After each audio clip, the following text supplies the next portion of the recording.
వెలుగు దినపత్రిక ఇక ఎస్ఆర్ఎస్పి 41 గేట్లు కుల్లా ఎగువ నుంచి భారీగా వరద దిగువకు 3.30 లక్షల క్యూసెక్కుల నీటి విడుదల కందకుర్తి మీదుగా మహారాష్ట్ర వెళ్లే ఇంటర్ స్టేట్ రోడ్ క్లోజ్ అయిపోయిందట శ్రీరామ్ సాగర్ 41 గేట్లు తెరవడంతో దిగువకు వెళ్తున్న నీరు శ్రీరామ్ సాగర్ ఎస్ఆర్ఎస్పి 41 గేట్లు కుల్లా ఈ వాటర్ ఎక్కడికి వస్తాయి అంటే సీదా ఎస్ఆర్ఎస్పి నుంచి ఎల్లంపల్లికి వస్తాయి శ్రీపాద ఎల్లంపల్లికి వస్తాయి ఎల్లంపల్లి నుంచి మళ్ళీ ఇదే గోదావరి ఇది వస్తుంది మన కాక అప్పట్లో ఉన్నటువంటి కేసీఆర్ గారు చేసినటువంటి కథ ఏంటంటే శ్రీరామ్ సాగర్కి వెళ్ళి నీళ్ళే వస్తలేవు కాబట్టి కాళేశ్వరం కడుతున్నా అని చెప్పిండు ఈ నీళ్ళు చూపించి చెప్పిండు ఏ నీళ్లు కేవలం కాంట్రాక్టర్లకు మంచి కమిషన్లు దీనికి కట్టిందే కాళేశ్వరం ఇప్పుడు ఎస్ఆర్ఎస్పి కుల్లైంది ఇప్పుడు కాళేశ్వరంకి ఎన్ని ఎత్తిపోస్తారు ఎల్లంపల్లిలో ఎత్తిపోస్తారు ఎల్లంపల్లిలోకి ఎత్తిపోస్తే 100 మీటర్లు ఎత్తిపోస్తే పంపుల ద్వారా వచ్చి పడతాయి వీడికైనా వట్టిగానే వరద రూపంలో మళ్ళీ అదే ఎల్లంపల్లికి వస్తాం డైరెక్ట్ పోతున్నాయి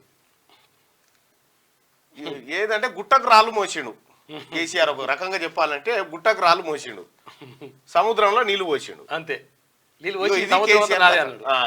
ఇది కేసీఆర్ గారి కథ ఆయన చరిత్ర శ్రీరామ్ సాగర్ 41 గేట్లు తెరవడంతో దిగువకు వెళ్తున్న నీరు అంటే ఇప్పుడు గోదావరి ఉధృతంగా మారే పరిస్థితికి వచ్చింది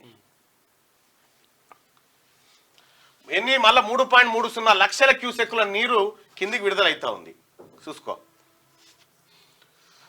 రైట్గా పంట నష్టం కింద ఎకరాకు 10,000 రూపాయలు బాధితులను అన్ని విధాలా ఆదుకుంటాం సీఎం రేవంత్ మృతుల కుటుంబాలకు 5 లక్షల పరిహారం పాడి పశువులు చనిపోతే 50,000 మున్నేరు వరద బాధితులకు తక్షణ సాయం కింద 10,000 రూపాయలు ఎన్డీఆర్ఎఫ్ తరహాలో తెలంగాణ డిజాస్టర్ రెస్పాన్స్ ఫోర్స్ ఏర్పాటు వరద టైంలో బురద రాజకీయాలు మానుకోవాలని బీఆర్ఎస్ కు హితవు సీఎంఆర్ఎఫ్ కు విరాళాలు ఇవ్వాలని దాతలకు రిక్వెస్ట్ అంటూ ముఖ్యమంత్రి గారు రిక్వెస్ట్ చేస్తా ఉన్నారు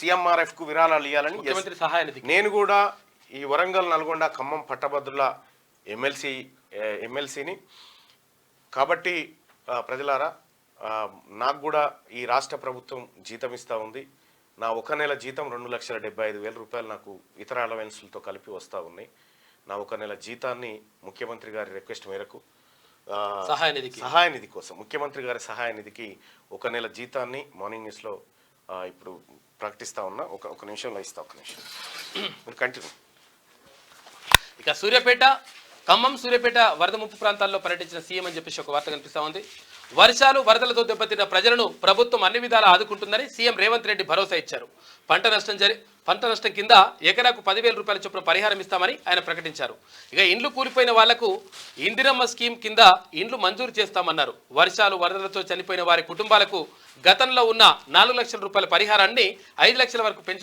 పెంచుతున్నట్లుగా ముఖ్యమంత్రి రేవంత్ రెడ్డి చెప్పిండు అయితే ఇక్కడ వరద టైంలో బురద రాజకీయాలు ఎట్టి పరిస్థితుల్లో చేయొద్దు అని చెప్పేసి అక్కడ బీఆర్ఎస్ అంటా ఉన్నాడు తర్వాత కూడా ఏంటంటే సీఎంఆర్ఎఫ్ అంటే ముఖ్యమంత్రి సహాయ నిధికి ఎవరైతే దాతలు ఉంటారో వాళ్ళు విరాళాలు అందించండి ఎందుకంటే ఇక్కడ ఎవరైతే వరద బాధిత ప్రాంతాలు ఉంటాయో వాళ్ళన్నీ కూడా మునిగిపోయి పూర్తిగా నష్టపోయి ఉన్నారు జీవితాలనే కోల్పోయినారు కాబట్టి వాళ్ళకు సహాయం అందించాలని చెప్పేసి కూడా ముఖ్యమంత్రి రిక్వెస్ట్ చేస్తా ఉన్నాడు ఇక నష్టం 5,000 కోట్లు వెంటనే 2,000 కోట్ల రూపాయలు ఇవ్వండి జాతీయ విపత్తుగా ప్రకటించండి ప్రధాని నరేంద్ర మోడీకి సీఎం రేవంత్ రెడ్డి లేఖ రాసిండు ముఖ్యమంత్రి గారి సహాయ నిధి కోసం ఎమ్మెల్సీగా నా ఒక నెల వేతనాన్ని జీతాన్ని ఇతర అలవెన్స్లను కూడా వాస్తవానికి జీతం 20-25,000 ఉంటుంది సో అలవెన్సులు అవన్నీ కలిపి 2,75,000 రూపాయలు వస్తాయి ఈ 2,75,000 రూపాయలు ముఖ్యమంత్రి గారి సహాయ నిధికి ఈ వరద బాధితులకు కాస్తో కూస్తో అండగా ఉండేందుకు చేస్తున్నటువంటి సహాయం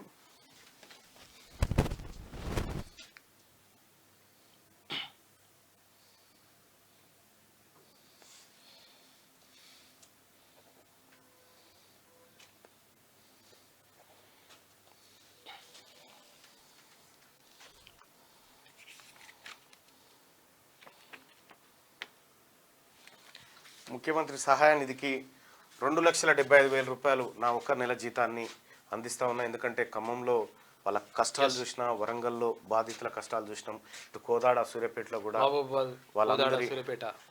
వాళ్ళందరి కష్టాలు చూసినాం కాబట్టి దాదాపు 2,70,000 ఇక్కడ సీఎంఆర్ఎఫ్ అని రాయాలా ఇది chief minister relief fund okay right ఇది 2,75,000 రూపాయలు నా వంతుగా ముఖ్యమంత్రి రేవంత్ రెడ్డి గారి సహాయ నిధికి అందజేస్తా ఉన్నా.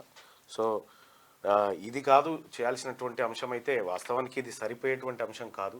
కానీ నాకు ఈ ప్రజలు కష్టాల్లో ఉన్నప్పుడు నేను జీతం తీసుకొని ఉండడం, లేకపోతే నేను నా కుటుంబం ఉంటే చాలు అనుకోవడం కూడా దుర్మార్గం. కాబట్టి నా 1 నెల జీతాన్ని ఈ రాష్ట్ర ప్రభుత్వానికి అందజేస్తా ఉన్నా.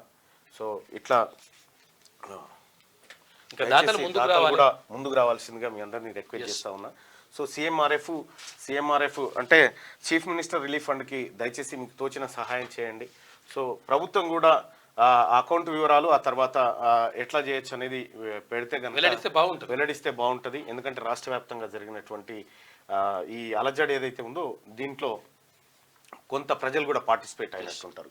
వరద టైంలో బురద రాజకీయాలు మానుకోవాలని బీఆర్ఎస్ కు హితవు, సీఎంఆర్ఎఫ్ కు విరాళాలు ఇవ్వాలని దాతలకు రిక్వెస్ట్. ఖమ్మం సూర్యాపేట వరద ముంపు ప్రాంతాల్లో పర్యటించిన ముఖ్యమంత్రి. వర్షాలు వరదలతో దెబ్బతిన్న ప్రజలను ప్రభుత్వం అన్ని విధాలుగా ఆదుకుంటుందని సీఎం రేవంత్ రెడ్డి భరోసా ఇచ్చారు. పంట నష్టం కింద ఎకరాకు 10,000 చొప్పున పరిహారం ఇస్తామని ఆయన ప్రకటించారు. ఇండ్లు కూలిపోయిన వాళ్లకు ఇందిరమ్మ స్కీమ్ కింద ఇండ్లు మంజూరు చేస్తామన్నారు. వర్షాలు వరదలతో చనిపోయిన వారి కుటుంబాలకు గతంలో ఉన్న 4 లక్షల పరిహారాన్ని 5 లక్షలకు పెంచుతున్నామని ముఖ్యమంత్రి గారు చెప్పడం జరిగింది. ఇక్కడ ఇక ఊహ వచ్చినప్పటి నుంచి ఇంత వర్షాన్ని వరదను చూడలేదని మున్నేరు ముంపు ప్రాంతాల్లోని 70-80 ఏళ్ల వృద్ధులు చెప్తున్నారు. బాధితులకు ప్రభుత్వం ఎంత చేసినా తక్కువే, వారికి అన్ని విధాలా అండగా ఉంటాం, మాకు ప్రజా ప్రయోజనాలే ముఖ్యం. వర్షాలు ప్రారంభమైనప్పటి నుంచి మంత్రివర్గ సహచరులు అధికారులు చాలా బాగా పనిచేస్తున్నారు. పొరుగు రాష్ట్రంలో ప్రతిపక్ష నేత కూడా వరద ప్రాంతాల్లో తిరుగుతున్నాడు. ఇంతటి విపత్కర పరిస్థితుల్లో మన రాష్ట్రంలో ప్రధాన ప్రతిపక్ష నేత కేసీఆర్ మాత్రం ఫామ్ హౌస్ లో విశ్రాంతి తీసుకుంటున్నాడు. ఫ్రెండ్స్ తో కలిసి కేటీఆర్ అమెరికాలో ఎంజాయ్ చేస్తూ ప్రజాక్షేత్రంలో ఉన్న మంత్రులను ప్రభుత్వ యంత్రాంగాన్ని బదనాం చేస్తా ఉన్నాడు. వాళ్ళది నిత్యా కత్యా, కేసీఆర్ది కేటీఆర్ది ఇష్టం వచ్చినట్టు. ఇగో ఇంత అపార నష్టం జరిగితే ఈ రాష్ట్రంలో ప్రతిపక్ష నాయకుడు ఉన్నడా? గతంలో ప్రతిపక్ష నాయకులు పోయి ప్రజల కష్టాలు ఉండేది, క్షేత్రంలో పోయి ప్రభుత్వాన్ని మాట అంటే సరే అర్థవంతరంగా ఉంటుంది. ఫామ్ హౌస్ లో వండుకొని ప్రభుత్వాన్ని పనిచేస్తున్న వాళ్ళని అంటే ఏమైనా బుద్ధి ఉన్నోడు చేసే పనేనా అది?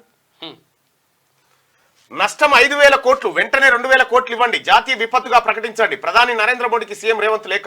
వరద ప్రాంతాల పరిశీలనకు రావాలని విజ్ఞప్తి. భారీ వర్షాలు వరదల వల్ల రాష్ట్రంలో పెద్ద సంఖ్యలో నష్టం జరిగిందని జాతీయ విపత్తుగా ప్రకటించి పెద్ద మనసుతో ఆర్థిక సాయం అందజేయాలని ప్రధాని నరేంద్ర మోడీకి సీఎం రేవంత్ రెడ్డి విజ్ఞప్తి చేశారు. వరద నష్టాన్ని పరిశీలించేందుకు స్వయంగా రావాలని ప్రధానికి ఆయన సోమవారం లేఖ రాశారు. రాష్ట్ర వ్యాప్తంగా 5,000 కోట్ల దాకా నష్టం జరిగినట్టు ప్రాథమిక అంచనాకు వచ్చామని, పూర్తి స్థాయి నివేదిక అందిన తర్వాత కేంద్ర ప్రభుత్వానికి పంపిస్తామని, ఈలోగా తక్షణ సాయం కింద కనీసం 2,000 కోట్లు విడుదల చేయాలని విజ్ఞప్తి చేశారు. రాష్ట్రానికి కేంద్రం నుంచి సాయం అందేలా కేంద్ర మంత్రులు కిషన్ రెడ్డి, బండి సంజయ్ కృషి చేయాలని ఆయన కోరిండు. ఇక అందరు కృషి చేయాల్సిందే. ఇది ఖమ్మంలో బురదతో నిండిన ఇళ్లను పరిశీలిస్తున్న సీఎం రేవంత్ రెడ్డి, మంత్రి పొంగులేటి. మొత్తం నీళ్లకు వచ్చేసినాయి పరిస్థితులు. ఖమ్మం నయా బజార్లో బురదమయమైన ఇంటి సమానం. వారంలో మరో అల్పపీడనం, రాష్ట్రానికి మళ్లీ భారీ వర్షాల ముప్పు. ప్రస్తుతానికి తెరిపినిచ్చిన వర్షాలు. ఉత్తర తెలంగాణకు 2 రోజులు ఎల్లో అలర్ట్. బాధితులను అన్ని విధాలా ఆదుకుంటాం సీఎం రేవంత్ రెడ్డి భరోసా ఇచ్చినటువంటి నేపథ్యంలో ప్రజలారా ఎవరు అధైర్యానికి గురికాకండి, మీకు రాష్ట్ర ప్రభుత్వం అండగా ఉంది, మేమందరం అండగా ఉన్నాం. ఎట్టి పరిస్థితిలో మీ జీవితాలకు ఎలాంటి ఆటంకం లేకుండా మళ్ళీ రీకన్స్ట్రక్ట్ చేసేటువంటి బాధ్యత ఈ రాష్ట్ర ప్రభుత్వాన్ని మా అందరిదని చెప్పి మీ అందరికీ రిక్వెస్ట్ చేస్తూ, అలాగే దాతలు ఎవరైనా ఉంటే కూడా సహాయం చేయండి. మీరు ఎవరైనా దాతలు సహాయం చేయాలనుకుంటే కూడా ఇక్కడ మన ఇది యాక్సిస్ బ్యాంక్ డీటెయిల్స్ ఉన్నాయి కదా, ఉంటాయి కదా దీంట్లో, దానికి చేయండి. తద్వారా మేము ట్యూనిస్ నుంచి అక్కడ పంపించడానికి మేము సిద్ధంగా ఉన్నాం. అయిపోయినా? లైక్ చేయండి.